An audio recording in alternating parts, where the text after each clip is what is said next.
किसी गांव में एक गरीब विधवा रहती थी। उसका एक छोटा बेटा था जिसे वह बहुत प्यार करती थी। वह मेहनत मजदूरी कर किसी तरह अपना और अपने बेटे का पेट पालती थी। एक दिन सुबह सुबह जब वह घर के आंगन में झाड़ू लगा रही थी, तभी उसने देखा कि तीन साधु उसके दरवाजे पर खड़े हैं। वे वृद्ध थे और उनके चेहरे पर तेज था। विधवा ने आदर से उन्हें प्रणाम किया और कहा, महात्माओं, कृपया घर के भीतर आइए और कुछ भोजन ग्रहण कीजिए।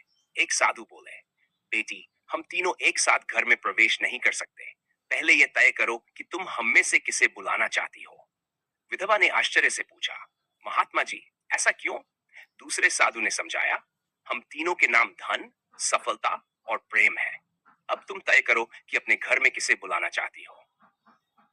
विधवा सोच में पड़ गई। उसने साधुओं से थोड़ा समय मांगा और अंदर जाकर अपने बेटे से बात की। बेटा बोला, माँ, हमें धन को बुलाना चाहिए। अगर हमारे पास पैसा होगा तो हमारा जीवन आसान हो जाएगा।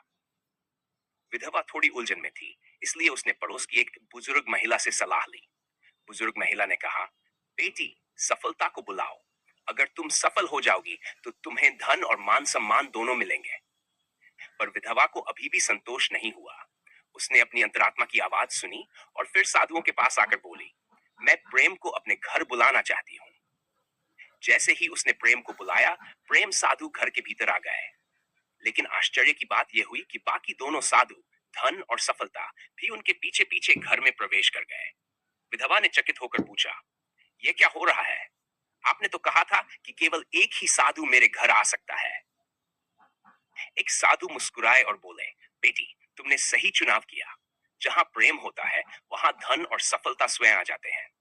यदि तुमने धन या सफलता को चुना होता तो बाकी दो नहीं आते, लेकिन प्रेम के साथ हम दोनों भी आते हैं। विधवा की आंखों में आंसू आ गए। उस दिन से उसने सच्चाई, प्रेम और परोपकार को अपने जीवन का आधार बना लिया।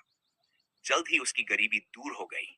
उसका बेटा बड़ा होकर एक सफल व्यक्ति बना और उनके जीवन में खुशहाली आ गई। सच्चा सुख न धन में है, न ही केवल सफलता में। यदि जीवन में प्रेम है तो बाकी सब अपने आप चला आता है।